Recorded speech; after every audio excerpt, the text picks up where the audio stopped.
May gusto ako, pero ang gusto ko, may gusto ring iba. At yung gusto niya, may gusto ring iba.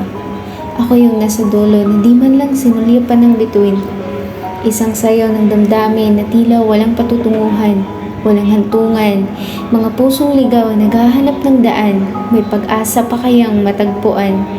Ngunit sa kanya, ako'y isang ordinaryong tinig lamang. Hindi niya ako nakikita, hindi niya ako naririnig. Bakit ako na lang lagi ang extra sa sarili kong kwento? Pero bago pa man ako malunod sa ganyan, ang dami nang nagsasabi sa akin na piliin mo yung may gusto sa'yo, yung mahal ka, yung kaya kang alagaan, yung hindi mo kailangang habulin para lang maramdaman. Kaya sabi ko sa sarili ko, sige, subukan kong maging matapang, subukan kong maniwala, kaya pinili kita. Pinili kita kasi akala ko tama na yung timing, akala ko tama na yung tibok, tama na tayo.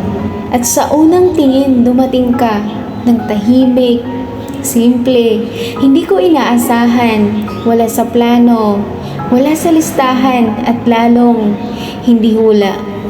Una, hindi kita pinapansin, ni hindi nga kita kilala sa klase.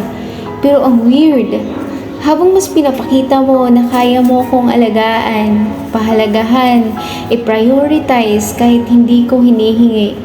Unti-unti, parang may humihila sa puso ko papalapit sa'yo ng dahan-dahan, malambing, walang pilitan at hindi ko namalayan.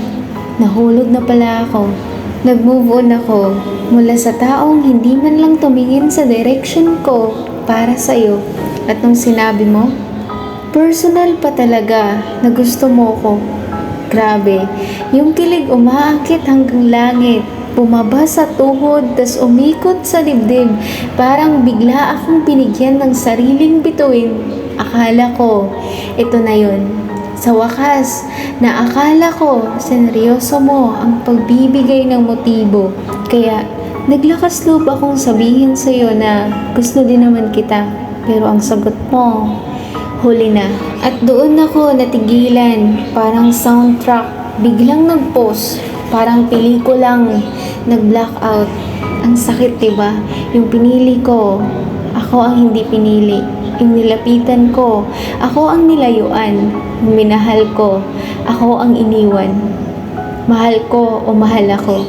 Ni pagtapos nun, hindi ko na alam kung maniniwala pa ba ako sa love. Pero doon ko natutunan, hindi lahat ng iniingatan mo mananatili. Hindi lahat ng pinipili mo, pipiliin ka. At hindi lahat ng mahal mo, maging para sa'yo. Pero eto ako ngayon, buo pa rin. Mas marunong magmahal, mas marunong tumingin kung alin ang totoo.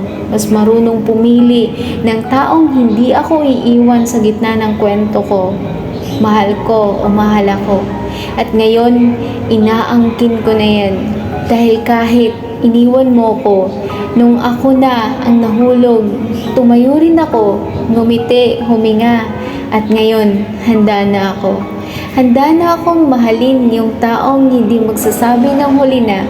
Dahil siya mismo pipiliin na ako mula umpisa hanggang wakas. At doon magsisimula ang kwentong hindi ako extra kundi ako mismo ang minamahal na bida.